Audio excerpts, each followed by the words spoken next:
enter in VIJAY Thank now. you. Thank you so much. Thanks a lot. What time do you want us to go into Q&A?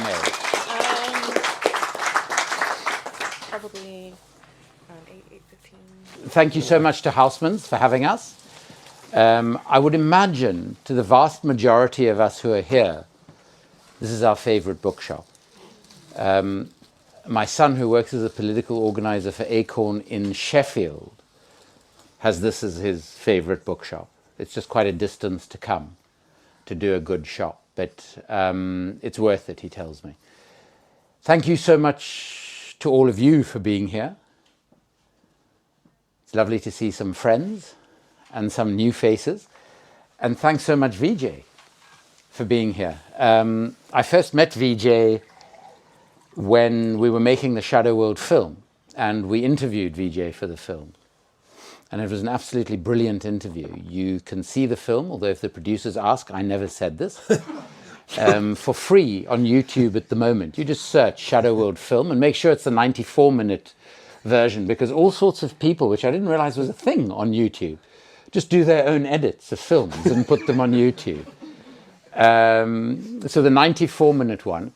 The difficulty was, and I don't know if I've told you this, the difficulty was I couldn't get into Beirut for the interview because I had an Israeli stamp in my South African passport, and South African passports aren't that easy to sort of change very quickly, because I had to spend time in Israel and the occupied territories working on the arms trade book, The Shadow World.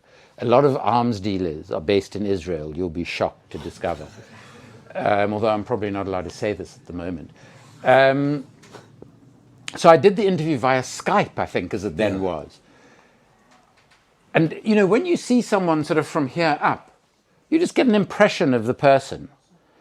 And for some reason that I've never quite understood, I formed an image of VIJAY. And maybe this is just sort of projecting a little bit, but I imagine him to be quite a slight, shortish person. I'm on the short side, not the slight side. And I thought we were probably of equal height. And then we met at the global premiere of the film, which was at the Tribeca Film Festival. And this very garrulous guy comes up to me and shakes my hand and says, "Hi, how are you?" And I thought, I recognize that face, but I have a terrible memory for names and faces. And I had no idea who you were. So immediately, as VIJAY went off to say hello to someone else, I said to the person, "So who was that?" And they said to me, "That's VIJAY, you interviewed him." And I looked and I thought, but he's about like 2 heads taller than I thought he was. But it really is a great interview. And I always so enjoy being on a platform with VIJAY. And we were really, really fortunate to work together on this book. It was sort of an idea that came together through conversations with Jeremy Corbyn, VIJAY, myself, my colleagues at Shadow World Investigations, and Ishmael Patel, who was one of the founders of Friends of Al-Aqsa. And I have to say, you know, to have all of those names there as co-editors is cheating a little bit, because the main editor of this book was Rhona Michie, who did absolutely extraordinary work to put this together. Because I realized about a month in that I was never going to co-edit or edit another book, because it's just much easier to write them yourself. It really, really is. And it took Rhona's persistence and skill to be able to curate this whole book into what is, I believe, an incredible collection. And given what is going on in the world today, it has been published at an absolutely crucial time. Because, and I would put it far more impolitely than the subtitle, but the global arms trade is ruining our world. But what is so great about this book is it not only provides an analysis of how that is happening, and it's an accessible analysis written by some brilliant people, including VIJAY, our other colleague, Anastavrianakis, but it also has a number of chapters from a lawyer who has attempted strategic litigation against the evils that the trade perpetrates. It has incredible chapters from a wide diversity of activists and campaigners who have very different ways of taking on the trade. And what is so great about many of their contributions is that they talk about what has worked and what hasn't worked in their campaigns. And I want to just point out one before I go to Vijay's chapter, and that is Palestine Action. And the reason I raise Palestine Action is I've been doing this work for over 23 years. They've been around for, I don't know, maybe 3.5, 4, something like that. And in that time, I believe they have done far more to damage the global arms trade than I've managed in over 23 years. And the courage, commitment, and sacrifice that they show is really borne out by the reality that there are 9, as they describe themselves, political prisoners in jail at the moment. And a number of Palestine Action activists, including the co-founder Richard, have recently been arrested under the Terrorism Act. So in Keir Starmer's Britain, remembering that we are on the cusp of Keir Starmer's Holborn and St Pancras constituency, in Keir Starmer's Britain, it is a terrorist offence to oppose a genocide. A very simple message to our constituency MP. Those of us who study the arms trade, who study conflict, who study genocide and war crimes, would argue that you, Keir Starmer, are the terrorist for your facilitation, enabling, and profiting from a genocide that is being live streamed on our screens every day. It only makes it worse that this man claims to have been a human rights lawyer, because he displays not a shred of humanity.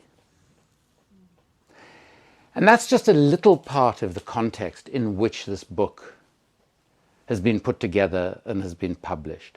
The global context is provided largely by Vijay's chapter. So perhaps, Vijay, you'd like to give us a sense of where you think the world is at and why, amongst your 40 books, a figure that terrifies me, given that it takes me about 7 years to produce a book, but why you thought it was important for this book to be in the world.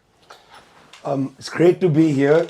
Obviously, I don't live in the UK, so I don't have as close a relationship to this bookstore, but it is beautiful. I'm happy to be here. The only limitation is you don't have one of these for me. Yeah, Connolly Books, Dublin.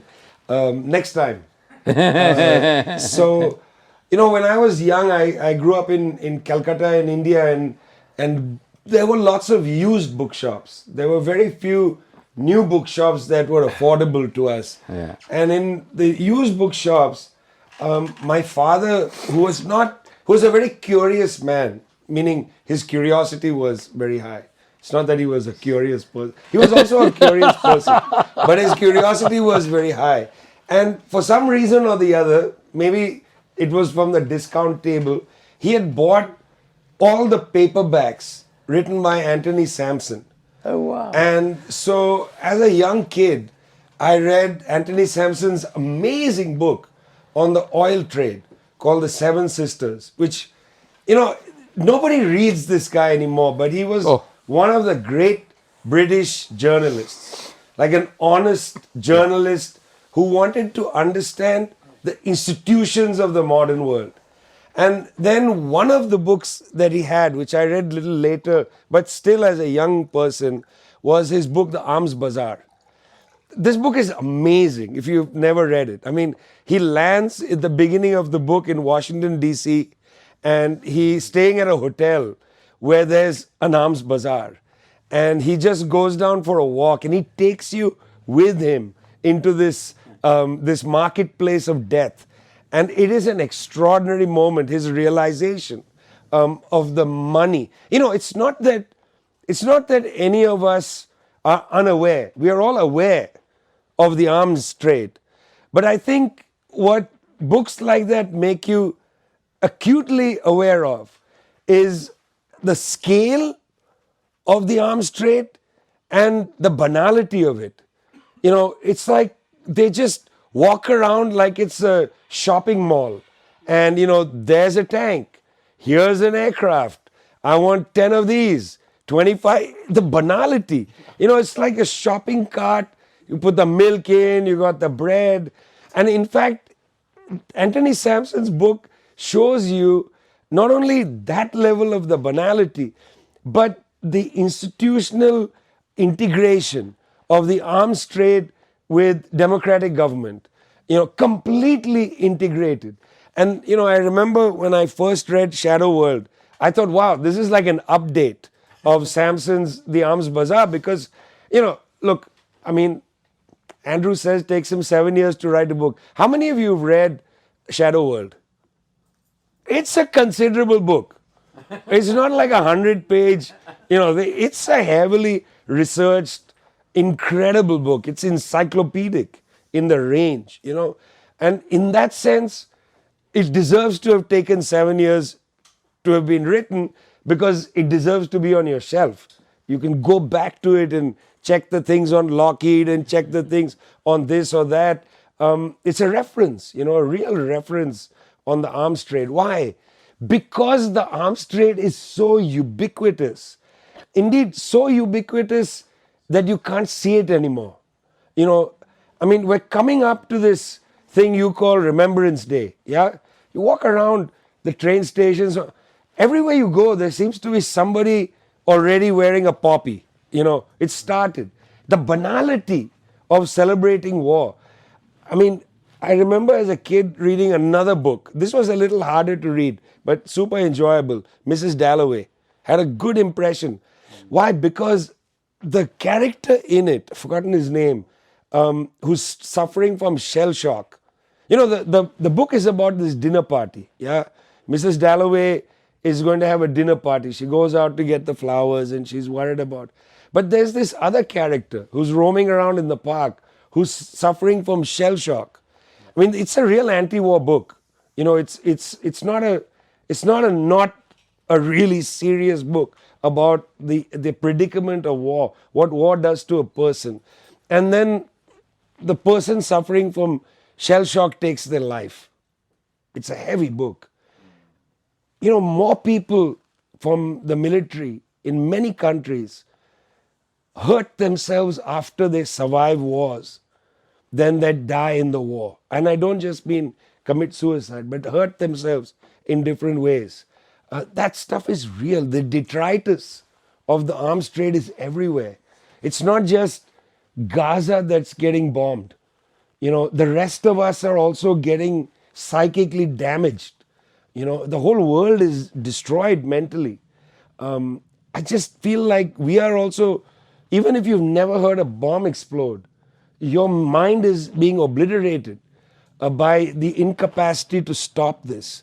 And the thing is, you know that it's not happening only in Gaza. You know it's happening down the street. You know, there's a hotel somewhere where somebody's cutting an arms deal. There's a place somewhere in Westminster where an arms dealer is roaming the halls and, you know, finding somebody and shaking hands. And these ugly things are happening here, banal, really banal. It looks like two business people meeting, yeah? Somewhere in a bar. Yeah, okay, in Shadow World, the guy in the film, the arms dealer was a character. Yeah, he's a real character. If you've seen the film, he's a real character. He's showing off his guns. I've met a lot of arms dealers. Most of them, they could be some of you, mostly men, okay? But they, like you with the green sweater, you could be an arms dealer. Yeah. No, you. Exactly you. You could be...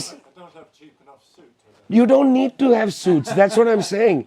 They would come even like that to sit down and on a napkin make a deal, you know. They don't all look like, you know, oil executives. Some of them are super cool. They go on safari, they do this. They talk about interesting things. They've killed I don't know, whatever, some animal somewhere. Yeah? They don't all wear suits. They are all over the place. This society has arms dealers everywhere. They're not necessarily the people who sign the contract, but they're somewhere in the chain of things. They're an accountant, a banker, yeah? They're there everywhere. Arms dealers are ubiquitous. That war in Gaza is right here. It's happening here. You meet a member of parliament who hasn't spoken out against it. They are part of the world of arms. Somewhere a BAE Systems person is signing a check to help one of the politicians do something. That's the way it's all integrated. It's not like I'm clean and somebody's dirty. We're all in it. And that makes this ugly. And I feel like, I remember feeling like this with the Iraq war. For the first time I had a realization about this, that because the war is so, so vividly brought to you by television and so on, that you really become part of it. This war more than any other. I mean, I have friends who just have a hard time sleeping because they feel completely demoralized, can't do anything. Been to the marches, done this. It's not stopping. The war is infecting them. It's destroying their composure. Yeah?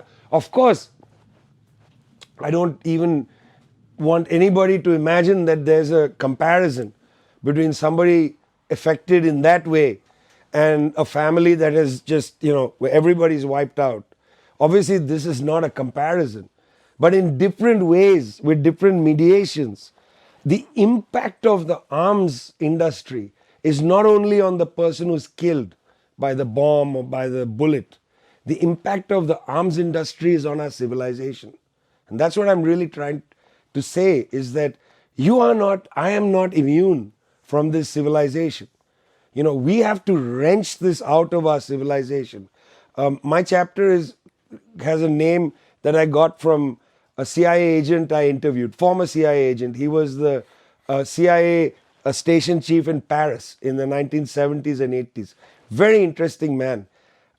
I'm haunted by his stories because he didn't want me to tell one story, which a couple of these CIA guys and one British intelligence guy told me it's bad for your health to follow this story. But in order for me not to do that story, they gave me lots of others. It was a pretty good trade.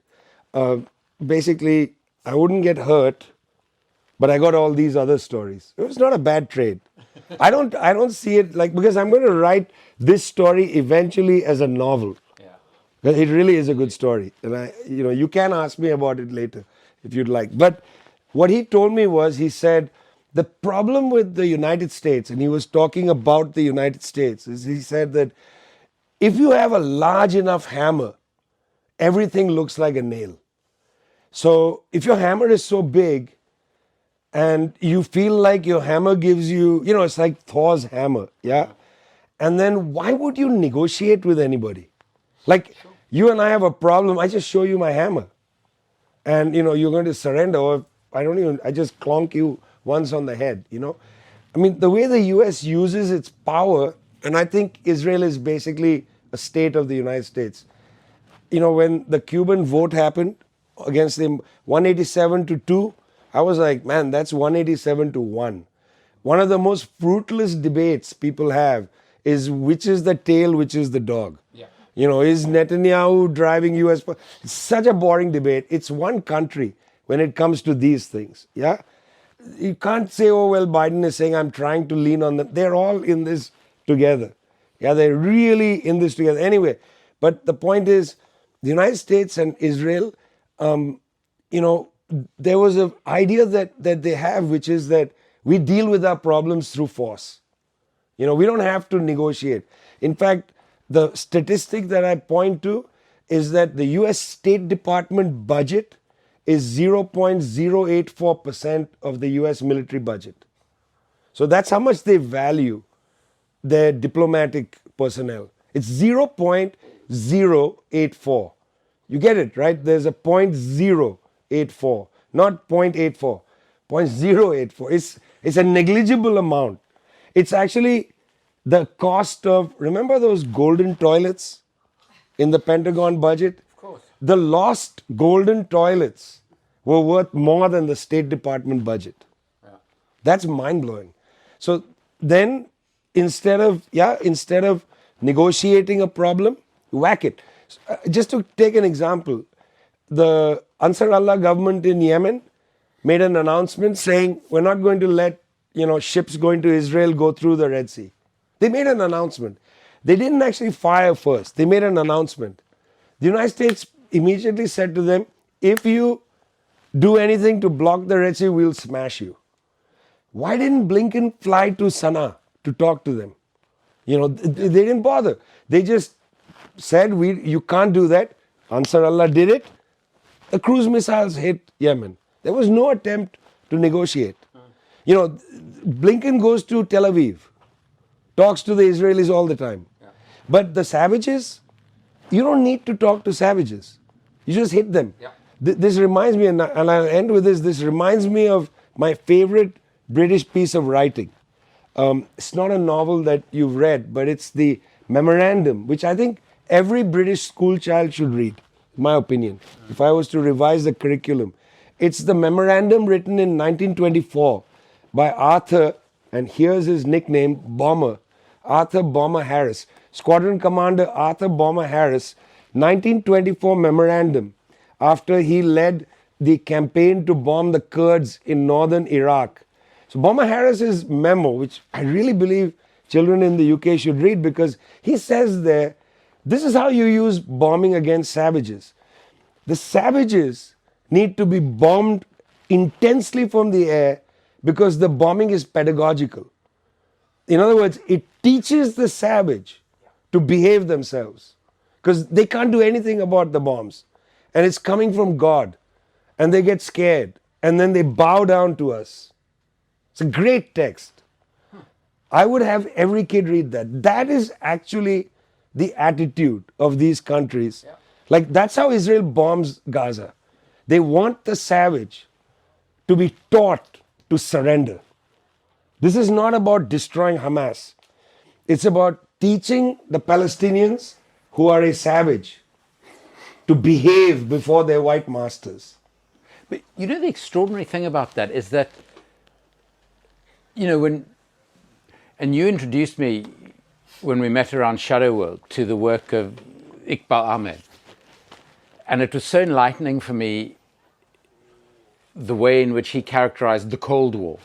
As for most of the world, as you describe in your interview, it was a hot war. It was a very hot war. And of course, in southern Africa, we experienced that incredibly directly. But to talk of savages in this way requires a dehumanization on this massive global scale. And it really shocks me, when I sort of emerged naive from the South African situation, where of course the system of apartheid in South Africa was based on a dehumanization of the other. And in the process of dehumanizing the other, the oppressor becomes profoundly dehumanized at the same time. And we're seeing it all the time in current conflicts. We see it in, you mentioned the American-Israeli relationship, if you can call an intrastate relationship a relationship, which is incredibly important because, the $4 billion a year that goes supposedly from America to Israel never actually leaves America. This is just money that the American state spends on American defense companies, contractors, Lockheed Martin, etc., on the work that they're going to do with Israeli defense companies. And what is that work? Well, Israel is really, as Anthony Lowenstein's book calls it, the laboratory. That's where they do their R&D.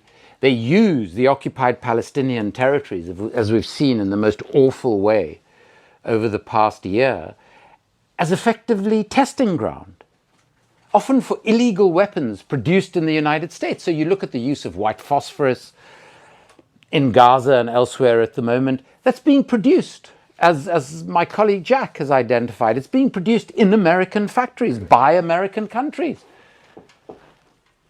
The fact that there's a treaty banning it, irrelevant. So the militarism and the arms industries of the United States and Israel are one, effectively. And Israel often acts as the shop window for American and Western arms. But the dehumanization that is implicit in that is dehumanizing all of us.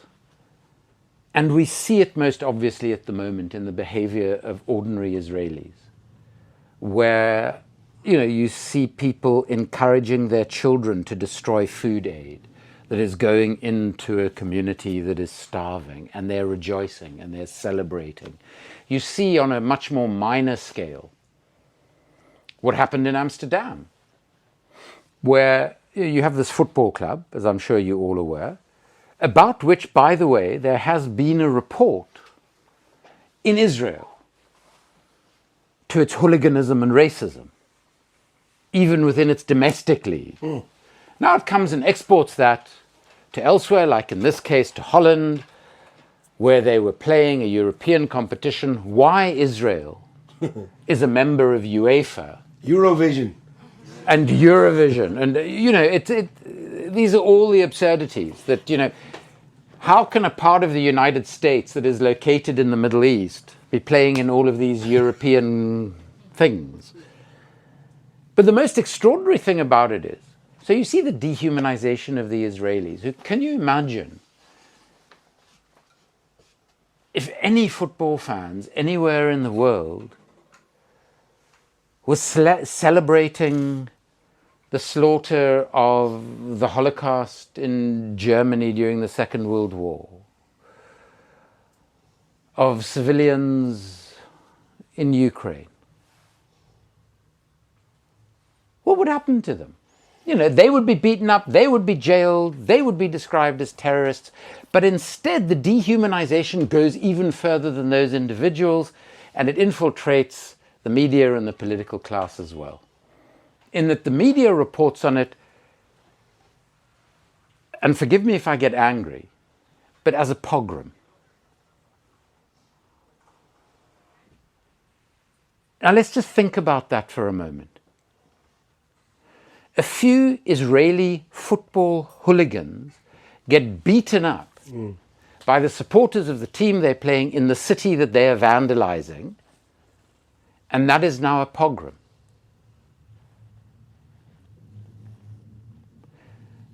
My mom, as you know, was Viennese and a Holocaust survivor. She survived by being hidden in a coal cellar for 3.5 years. And when the Gestapo or the SS were nearby, she'd be rolled into a carpet, the carpet put up against the wall, and there would be coal packed against her. And she would talk about how she could barely breathe. And she didn't know which was scaring her more. The fact that she couldn't breathe, she was 7 when when Anschluss happened. Or the fact that there were German soldiers shooting at the door of the coal cellar to try and break it open. She didn't know which scared her more. She lost dozens of her family. My father's family, who were originally from Russia, fled Russia and landed up inadvertently in South Africa, fleeing pogroms. And now these football hooligans, the fact that they got roughed up because of how they were behaving, that is now a pogrom. That is the madness of the moment. And if you want to understand it, there are 2 extraordinary chapters in the book about Israel-Palestine. One written by Anthony, and the 3 of us have had a number of incredibly interesting conversations about it. And he's just done an update. But the chapter in this book, because his book, The Palestine Laboratory, came out before October 7. And his chapter in the book is effectively an update, and it's absolutely extraordinary.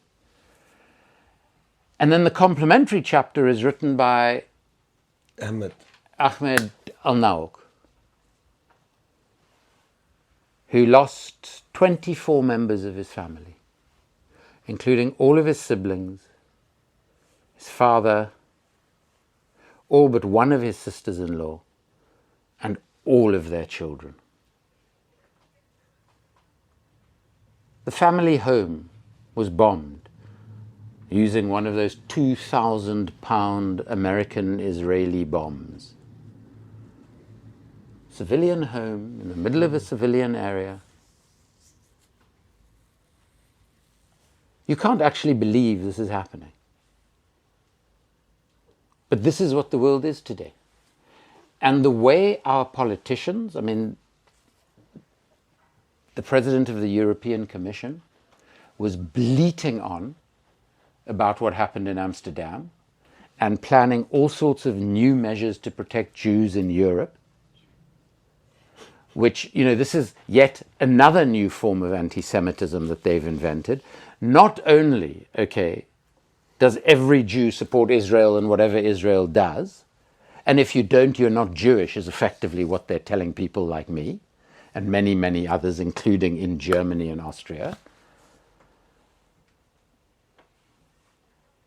But now,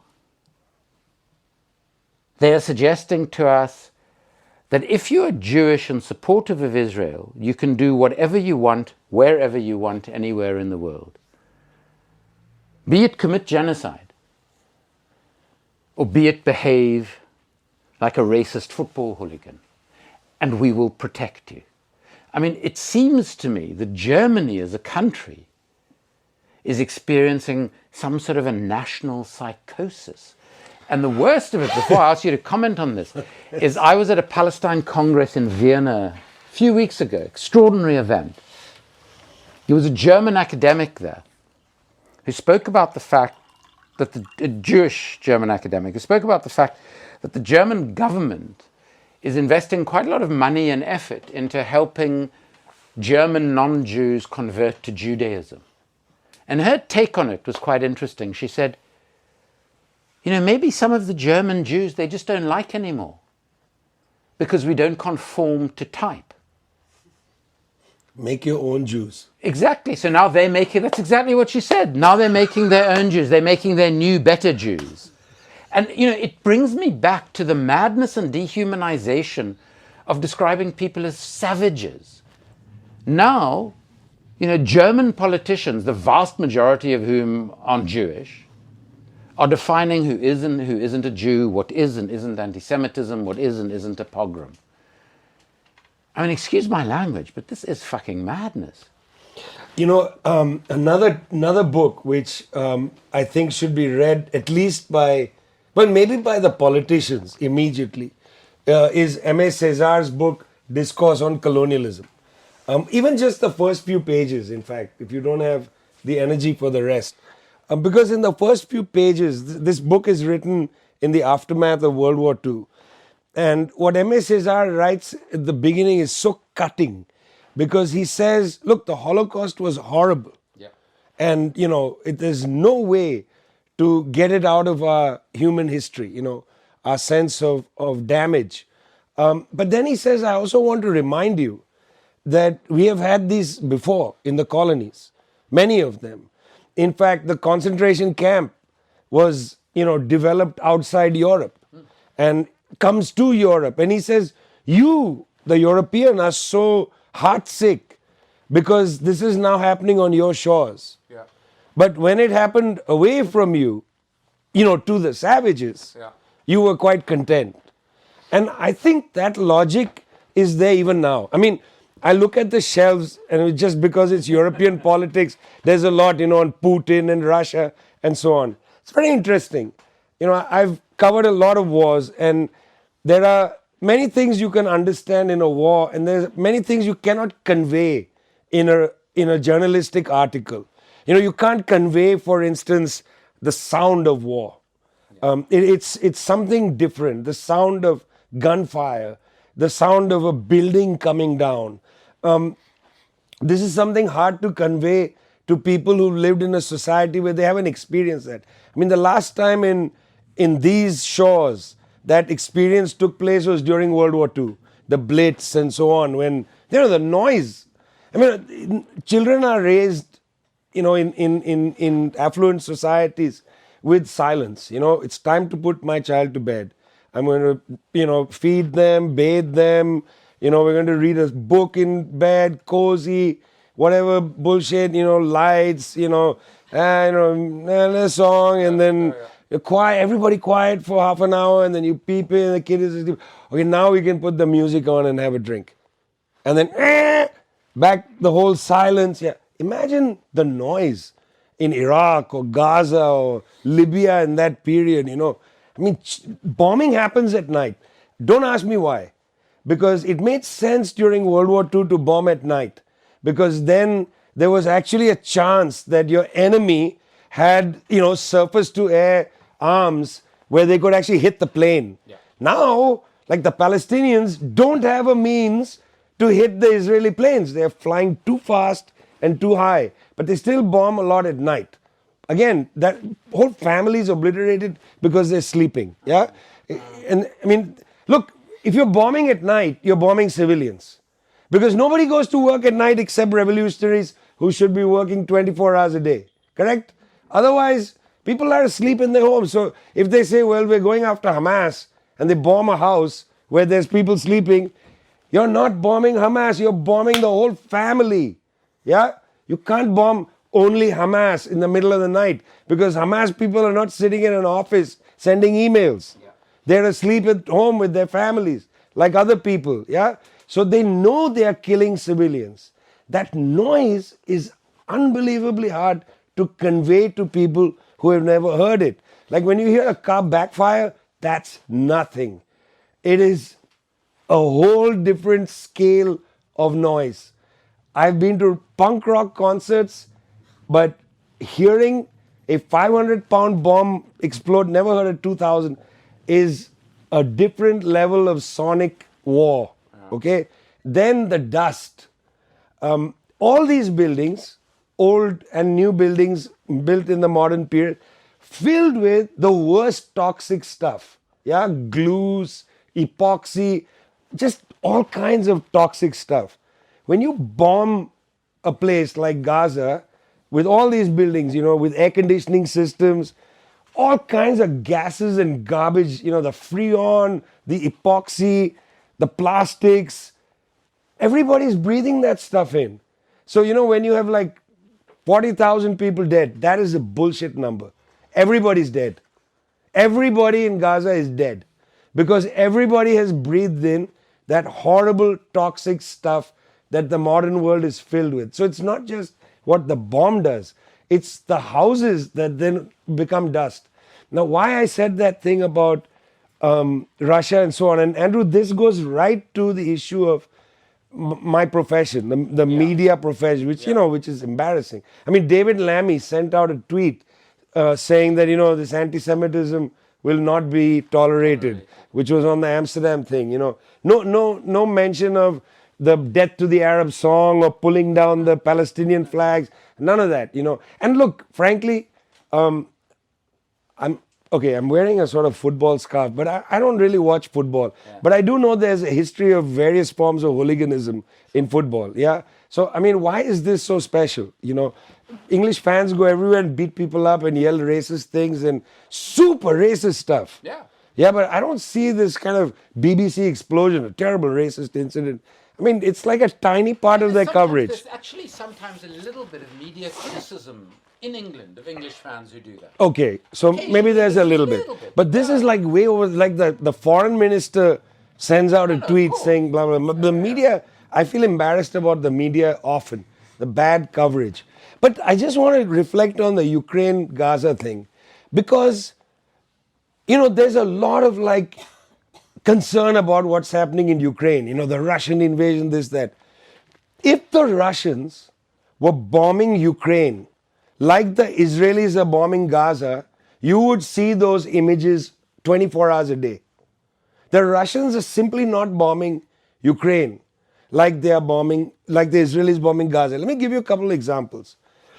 Every time Volodymyr Zelensky leaves his country, he flies out of Kiev International Airport. When I was in Iraq, the first thing that the Yanks bomb were all the airports. They destroy all the infrastructure. Kiev still has lights. When the United States bombed Iraq, they bombed all the electricity plants. There was no electricity. What does no electricity mean in a congested city?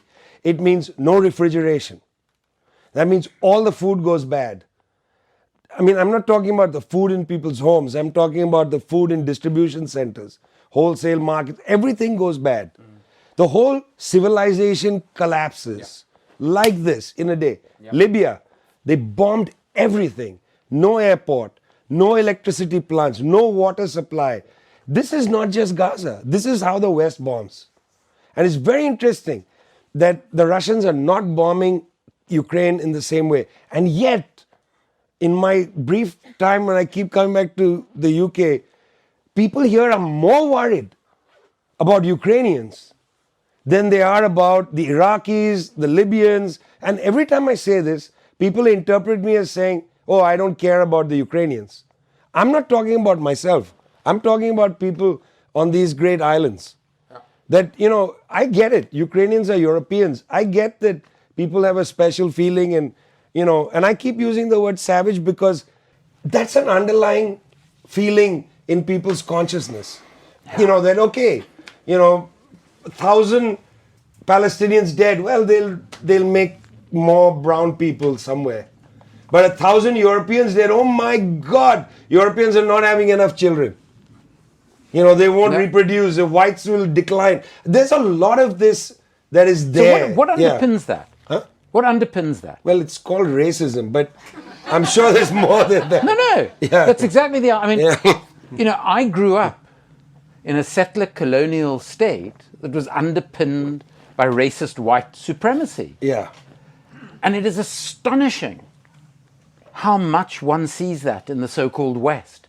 And to suggest to anybody in this country that this actually might be quite racist is seen as so offensive. And it drives me mad. I mean, as you know, and of course I never mention this, but I worked for a guy who was probably the greatest anti-racist the world has known, at least in the last 50 years. And one of the things that Nelson Mandela used to say is you are either against every form of racism or you are part of the racism problem. So you are either an anti-racist or you are racist. That's just the reality of it. And a little bit like pregnancy. There's no such thing as being a bit racist. There's no such thing as saying, well, of course I'm not racist. Of course I think all people are equal. But geez, have you met the so-and-sos? Oh my God, we have to exclude them from all people because, and then there's the justification. And it's very, very simple. It's very, very simple. You either believe that every life is sacred and is of human value, or you don't. And it's what I've been saying for a number of years now, even in this country. The fact that the Tory party has a racism problem, called out even by some of the people of colour in that party. And it's astonishing how their new leader, who is a person of colour, manages to spew such racist bile. And because you're a person of colour, doesn't suggest that you're automatically anti-racist or you can't be racist. But Keir Starmer's Labour Party has a bloody serious racism problem. And, to say something like that in this country, look, that's going a bit far. But why? Why is it offensive? I don't know. Here we sit, two colonial subjects. I mean, we're probably not the best people to be commenting on this, but it's because of a deep-seated sense of self that, of course, we're not racist. We are the apex of civilization in many ways. And the fact that we have in Britain today more billionaires than at any time in our history, but also more families using food banks than any time since the end of the Second World War would strongly suggest to me we're at the apex of nothing, let alone civilization. But that's another debate. This notion that our sort of, let's call it casual racism, and I think it's far more than that, but perhaps that's how some would perceive it, it's actually okay because we've got a point. You just travel in certain parts of the world and you see how, they can't run a country. Yeah, sure, I'm not racist. But, don't let them run a country. I mean, that was the discourse in South Africa during the transition. Of course, everybody should have equal rights, but don't let them run the country. The fact that our white Christian racists rulers for 340 years were incompetent, corrupt, and extraordinarily mendacious, passes everyone by. It's weird, there's a sort of an apathy about politics, I find, in a lot of the West, where we can get exercised about the fact that a genocide currently is being committed in our names using our tax pounds, and a lot of them. But yeah, these things happen. They don't. I mean, I come from a society where, you know, there was a lot of shit happening, and there is a lot of shit happening. Even though we were successful in what some would call our national revolution, we have been complete failures in any sort of revolution of economic justice and equality in South Africa. But South Africa has about 18 social protests per day. Because people are pissed off and they want to do something about it. They're not just going to sit at home and, if they're really exercised, write a letter to the editor of some newspaper that might once in its history have been liberal, but is barely beyond reactionary at the moment. I mean, I don't know. I find it very difficult. No, but if you think about it, like, okay, we made a book. Okay, yeah. The most important thing with a book is not the book, because not everybody is going to read it. But what's important is it gives you an opportunity to have friends like you here to talk about these issues and so on. But it's really paddling upstream. I mean, I travel a lot to different places. I get to see what kinds of conversations are happening about issues such as this, especially the arms trade. I'm very interested in the arms trade because I think, in fact, conflicts arise in many ways into wars through the arms trade.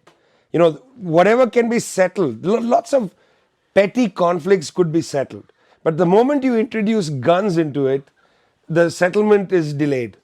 And people then feel that if I have a bigger gun than somebody else, my position is improved. Rather than coming to the view that, look, we're going to have to negotiate anyway.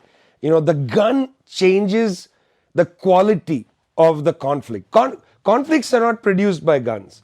Guns delay negotiations. And in that delay, lots of people's lives get destroyed. So I feel very strongly that the arms trade is not a subsidiary to our problems. It, in fact, is the fire starter. It accelerates conflicts which exist and should be negotiated. It accelerates them into war and so on. Yes, I believe that. But I also believe that there's a lot of money out there, foundation money that comes from very rich people, that is really poisoning the conversation.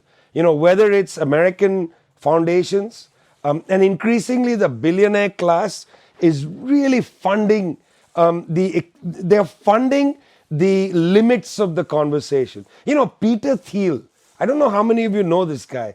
This guy is a vicious scumbag, you know. He should not be allowed to have so much money, and he should not be allowed to use that money to shape the conversation. Musk, who's going to basically run Trump's White House. Elon Musk, a refugee from South Africa, raised and brought... Where there is a genocide against white farmers. Oh, yes, exactly. According to Donald is Trump. in fact shaping the conversation, not just through Twitter, but through the money he gives people who have then an oversized microphone. I mean, you know, I'm really glad you're all here. But guys, I mean, I'm looking forward to the day that Andrew, for instance, is speaking at Wembley Stadium. You know, where the whole place is crowded and you're telling them about, you know, how Keir Starmer is a shit and how the arms trade is crap, and, you know, somewhere in Manchester there's a warehouse that basically recycles old guns and sends it to the Congo to accelerate that conflict and so on. You know, there should be 20,000 people out there listening to that conversation. They have that microphone. We don't have that microphone. In that sense, I feel every time I meet my friends like you, I always say, please take a book like this and go out there and campaign. Become a microphone of your own. We can't get to... This book is not going to be reviewed by any of the media, let alone the bloody Guardian. You know, I mean, what is that? It's no longer a newspaper that I ever want to look at. You know, there's just garbage in it. You know, their positions on most of the world. Basically, David Lammy is writing all the leaders. So what's the point of reading it? Yeah? Nobody's going to review this, okay? I don't think the London Review of Books will review it. I don't think anybody will review it. You guys need to write about it in like Facebook, or even if you find it shit, write about it. You know, the reason, no, I'm actually, this is something I feel a lot about, okay? So you can have a chuckle on it, but I feel really heavy on this because I watch in many societies. I'll give you the South African example. Oppenheimer Foundation is wealthy because of the theft of minerals, diamonds, and so on from Southern Africa. That foundation has basically bought out the public sphere in South Africa. The Daily Maverick answers to the people there, basically. One of the heads of the foundation has an office next to the president of Zambia's office in Lusaka. You know, they dominate the conversation. We can't get into it. You know, their people are on SABC, different TV channels every night. They are the commentators. In the United States, ex-military people are the experts on TV to talk about war. What makes a former US general a good commentator on anything? You know, firstly, I don't want to get into that, I'll get into trouble, but I don't know much about the BBC beyond that. It's generally quite bad, but the people I see coming to speak about things, I mean, the very fact that you have your political journalist landscape includes Piers Morgan is basically like it corrupts everything, you know. I mean, I've never ever seen such a limited television spectrum, you know, around the world. It's so limited, but it's not limited by accident. You know, that's the thing I'm trying to convey. This is actually limited by design. In other words, the foundations have created think tanks. The television channels get bombarded by PR agents of the think tanks to bring their people on. And then you get a symbiotic relationship between the regular TV hosts and the people they keep bringing on to talk. They're not going to bring an expert. Like, I mean, I don't know how often you get on BBC to talk about things. I'll tell you now about my recent experience on BBC. Great. Yeah. So, a few things. First of all, I have to just say, you know, Elon Musk and his family left South Africa before we became a democracy, because that was slightly terrifying for them. No. The first Tesla, what do they call their huge factories? Gigafactories or something in Texas, has a section where you'll be shocked to hear all the black workers work, and they refer to it as the ghetto.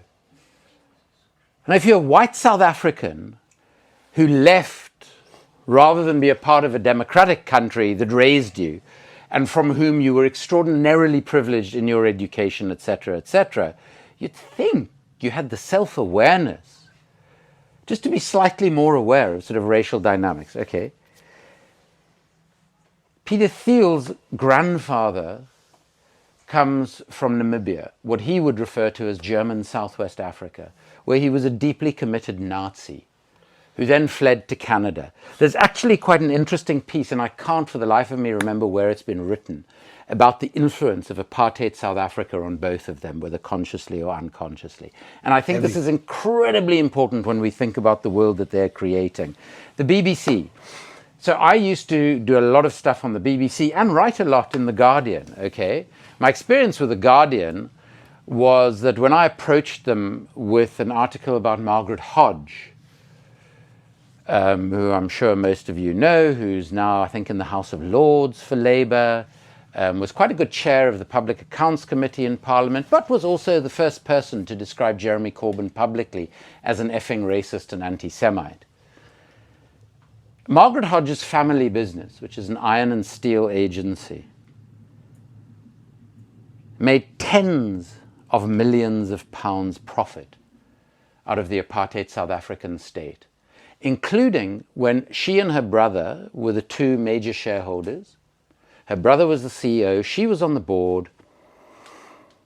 Their most profitable deal of the entire decade of the 1980s was acting as agents for the apartheid state in selling iron and steel to Pinochet's Chile. Amazing. And The Guardian kept on coming back to us saying, oh, yeah, we'll publish this, at some point we've just got to do a bit of legaling, this, that, and the other. Eventually, after 3 months, the day before Christmas, I get a one-line email from this newspaper I've written for 20 years. Thank you for bringing this matter to our attention. We won't be taking it further.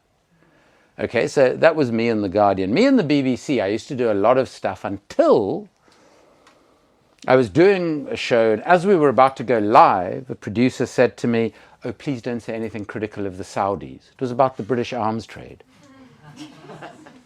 So the first question asked to me wasn't about the Saudis at all, but I only spoke about the Saudis in answering. Wow, okay. The best. So I didn't hear from them. I didn't hear from them for 7 or 8 years. But then, and I feel terrible about this, because some young, inexperienced producer, when South Africa's case went to the International Court of Justice, thought, we need someone who knows something about South Africa, who will have the right views about Israel, and who knows something about international justice, and somehow out popped my name. I mean, ChatGPT was obviously having a bad day. So I suddenly get invited to do all these news shows, all on one day, all live, running from one to the other in the BBC. Well, I only got to the one. The first question I get asked, as a South African Jew, you must support the views of the chief rabbi of South Africa, who has described South Africa's submission to the ICJ as a blood screed, as a blood libel and an anti-Semitic screed.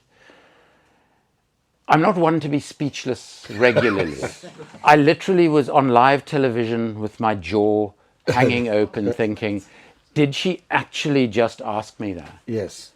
And when I sort of recovered myself, I said, well, first of all, I hope this doesn't shock you, but the South African Jewish community, like the Jewish community everywhere in the world, like all communities, is incredibly diverse in every possible respect. So, for instance, when Nelson Mandela was on trial for treason, 8 of his co-defendants were white Jewish South Africans, but so too was the prosecutor representing the apartheid state. That is the extent of the diversity in South Africa's Jewish community. Second of all, may I just say, with the greatest of respect to the chief rabbi, that the rabbinate does not have the moral authority to speak about anything. Because the chief rabbinate of South Africa finally deigned to very politely criticize a little bit about apartheid for the first time in 1985. So, at which point she was now open-mouthed and just staring at me, because clearly this is not what anybody on the BBC is supposed to say. And I thought to myself, do I have to kick her under the table to remind her that she's now supposed to ask me another question? Or have I just got this whole thing wrong? The only thing she should have done is asked you the same question again. Well, exactly. And I would have actually got up and probably, although I'm supposed to be a peaceable person, headbutted her at that point because it was so absurd. But I wanted to quickly make a couple of other points, and then I think we must also turn to Q&As after you respond to this. But it's there's something about, we're talking amongst friends here. And there's something very important in current British political debate, because I think we must also, and I want you to comment on the question of what now. Because for me, the trade in weapons is also interesting, not just because of what war is and the fact that it's about guns, and it's also about the fact that for me it is a reflection of the very worst of our politics. Why? The trade in weapons accounts for 40% of all corruption in world trade. Now we're talking about huge amounts of bribes here. Why is it like that? Well, because very few people are involved in making the decisions about these tens of billions of dollars of arms deals. It all happens behind a veil of national security imposed secrecy. So it's incredibly fertile ground for corruption. because nobody has access to what happens in these deals. You know, you mentioned Anthony Sampson's Arms Bazaar. The Shadow World was the first book on the global arms trade since the Arms Bazaar, which was first published in 1979. Correct. Why? Because the people involved in the trade are very litigious, and it's incredibly difficult to get hold of this sort of information. I was only able to do it because I got all the information about the South African deal I tried to investigate as an MP. So it acts as a window into the very worst of our politics, although the very worst of our politics are now becoming so commonplace and everyday that we don't need this special window anymore. So awful are our politics. And the one element that we haven't really spoken about, you mentioned it when you spoke about, you know, the air conditioning and the this and the that and all the shit that is in the air after a bombing. And there is a brilliant, brilliant chapter in the book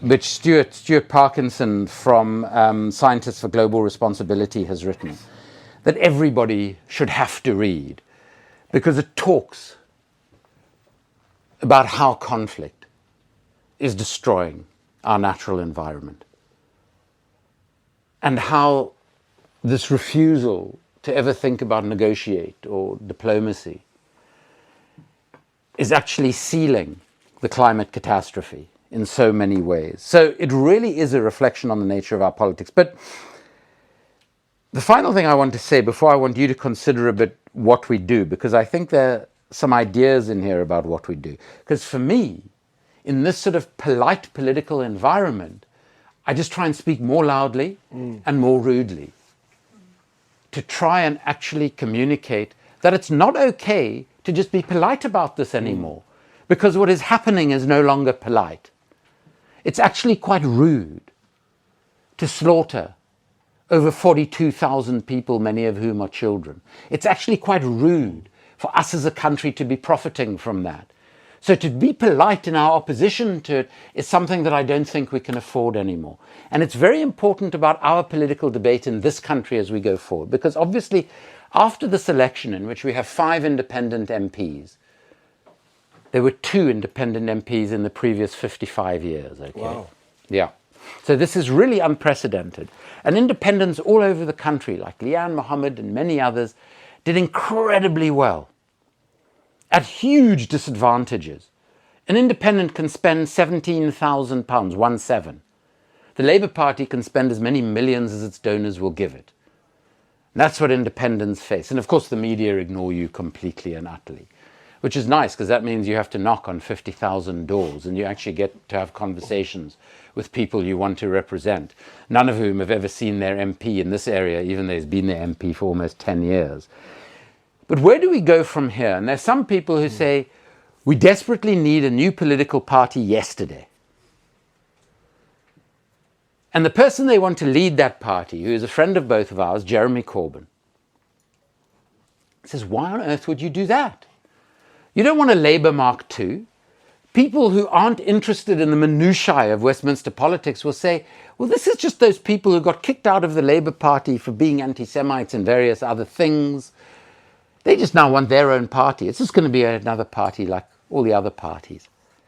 And there's a group of us, including Jeremy, and you know, we've spent quite a bit of time with the Belgian Workers' Party in recent months, who think, no, we've actually got to have a totally different approach to politics in this country and learn something from, for instance, the PTB, who work in devastated communities in Belgium by providing free legal clinics, free health centres, general citizens' advice.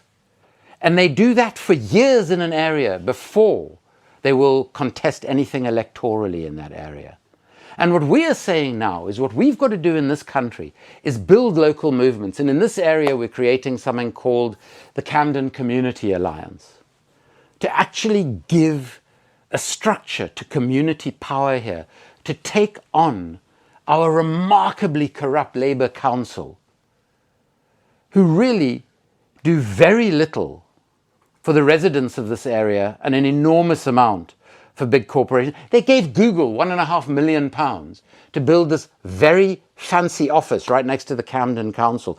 I don't know if you've heard of Google. It's this little startup that has quite a lot of financial difficulties, so the council needed to support it. They can't spend a penny on actually repairing major structural problems in social and council housing across the borough. Their solution to that is to demolish council and social housing and push poorer people out of Camden so they can have more Google offices, more retail space and more luxury apartments.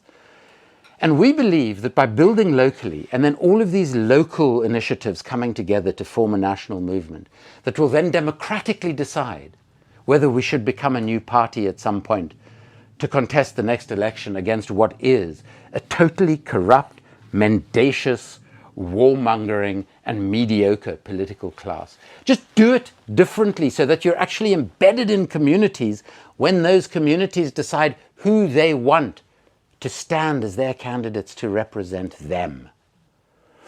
And I think for us locally, as well as nationally in the United Kingdom, that's an indication of some of the thinking of how we move forward on those things.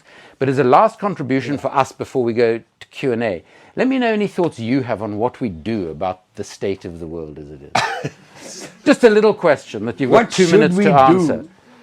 First, I just want to say on the corruption piece, this month, the institute that I direct, Tricontinental, is going to publish a text on corruption where we are going to take on, we have taken on Transparency International, which was set up by a bunch of German ex-World Bank officials.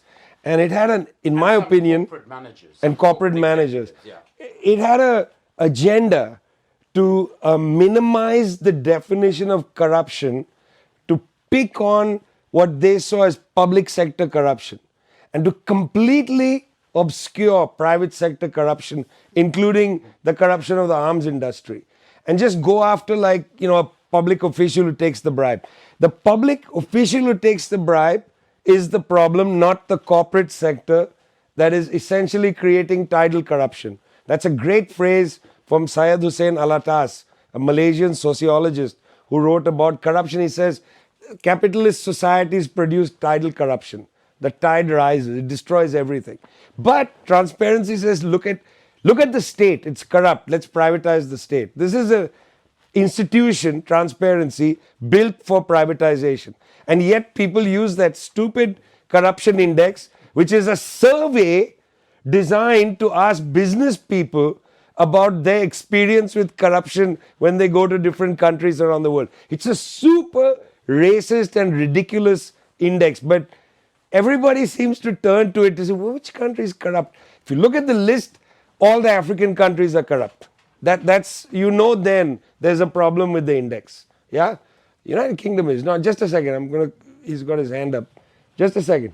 I'm going to finish the thing. Yeah. So on what to do, I was just in Australia. It was amazing. Never been there before. I was so surprised that such a country with so much wealth and so many newspapers, which are all the same. All the newspapers are owned basically by Rupert Murdoch, which it's funny, but what's the difference in the British media? It's ridiculous. Again this morning I said, oh, let me read the British paper. Sophisticated Britain. They came to civilize us. Let's go and see what is the news today. So I picked up each one of the papers, couldn't stomach buying any of them. I wasn't prepared to leave some pounds with the Queen's face on it to exchange the Queen's face for some garbage newspaper. I prefer to go online again and, I don't know where you all get your news from, but the papers were looking really bad. Anyway, Australia, amazing country. What is to be done? I gave a lot of talks against AUKUS, this crazy deal. Australia, United Kingdom, US, crazy deal. Okay, Australia's major trading partner is China. They sell all their raw materials to China. It's a major trading partner. Still, Australian ships join US and British ships to patrol the sea lanes. Okay, it's already absurd, right? The major trading partner is China. So Chinese ships come back and forth and there's no problem. But Australian ships are alongside UK ships who, what the hell is the Queen Elizabeth II doing there? They patrol the sea lanes so that China won't disrupt the sea lanes that only China uses to go back and forth from Australia. I mean, imagine the amount of money wasted by this stupidity. And then the Australian government of the mediocre and decadent Anthony Albanese has decided that they will spend money to enlarge the Tyndall Air Base runway in Darwin in the north of Australia so that the United States can keep B-52 and B-1 bombers with nuclear weapons ready to go and bomb China. Meanwhile, on the other side of Australia, they have decided to deepen the submarine bases, deepen the channels so they can come in. And at Exmouth, which is their submarine communication center in southern Western Australia, they are building a deep space communication station. This is basically funded by the Australian government for the United States. Meanwhile, Australia, which is a large and beautiful country, I saw a kangaroo with a joey in the pouch, yeah, like right in front of me. They're extraordinary. I saw some animals which I did not believe should be on the planet Earth, like some funny rat-looking thing that hops. Anyway, it's a beautiful country, but you can't get anywhere in Australia without a car or a plane. So between Sydney and Canberra, the biggest city and the capital, there's no high-speed train. In fact, there's no train. So they're spending all their money building bases for the United States, for its project, but doing nothing to improve the lives of their citizens. Does this sound familiar to you? I mean, why did you need Queen Elizabeth II, the new aircraft carrier? I mean, what is the UK afraid of? Nobody wants to invade you. We have already figured out, rather than invade you by ship, we're just going to come and take over the culture. That's already happened. London is basically a Bangladeshi city. You've already lost. What are you, the Queen Elizabeth II is not going to protect you from our cultural domination. Chicken tikka masala already the number one food. You are not, the QE2 is not the right way to prevent that from happening. The right way is to set up a proper culinary school and teach people to improve British cuisine. The British Bake Off was just not doing it. Because when I watched British Bake Off, I found people cooking food from the Middle East, all kinds of things. They should have been focusing on the steak and kidney pie. Yeah, improve that, make it, better thing. No. What are you wasting money on the QE2? You can't build trains here. I mean, Rishi Sunak, how embarrassing to go to the Conservative conference just before an election and say, sorry, we're scrapping a train that we hoped we were going to build and we spent a lot and we're just not going to do it anymore. A train from where to where? From London to Manchester, right? London to Manchester. You can basically walk that distance. You go to a country like China, there are high-speed rails going everywhere. Yeah? I know it's wrong to talk anything good about China. I want to immediately apologize and people will get upset. But in China, there are trains everywhere. High-speed trains, they are relatively affordable and they're super good quality. So why do the Yanks want to bomb China back to the Stone Age, use all that huge 400 bases in the Pacific, Australia wasting their money, you wasting your money? Like, why are you building weapon systems for the American project? United States has an actual strategic project for the world. The UK does not have a strategic project for the world. Why are you wasting your money? So when you say, what do we do next? Well, why don't you reclaim your country? I mean, it's just a thought. I think that's an incredibly good point. Before we get to Q&A, I would add the point, and I don't think this is the main motivation, but if the bribes from the arms trade are used to fund our political parties and our individual politicians, as well as keeping corporate Britain, corporate America, corporate Australia, and everyone else very, very profitable, you've got to have higher defense budgets every year. You've got to you've got to have enemies. And that's key to understanding the sort of military metaphysic, as C. Wright Mills called it, that we live under. But let's get back to where we started. We should remember that while we need to organize and work collectively, we also do have personal agency. So if we are a bureaucrat who is approving the export of arms to Saudi Arabia or Israel, if we are a worker in a defense factory that is making weaponry that is being used to kill innocent civilians, it's not like we don't have choice. It's not like we don't have skills. We each have choice.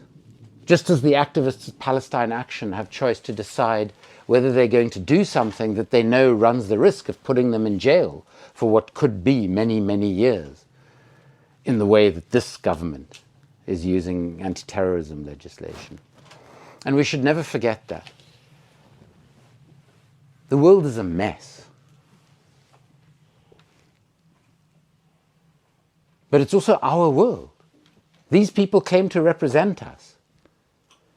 Let's start telling them less politely, more loudly, in every possible way, that actually they don't represent us at all. They represent everything we don't want to be a part of.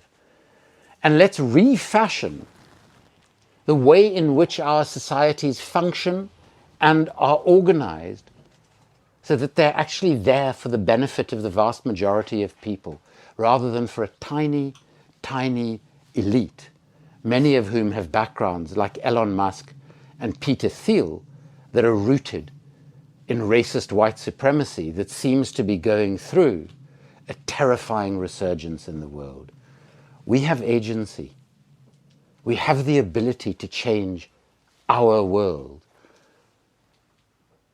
Nelson Mandela said, the guy sat for 27 years. But he said, it's only impossible until we do it. So let's take the phrase from that corporate edifice, and on behalf of the vast majority of people across the world, let's do it. Let's do it. Thank you so much for being here, and for Housmans for hosting us, and to VIJAY. Thanks a lot. Let's do it.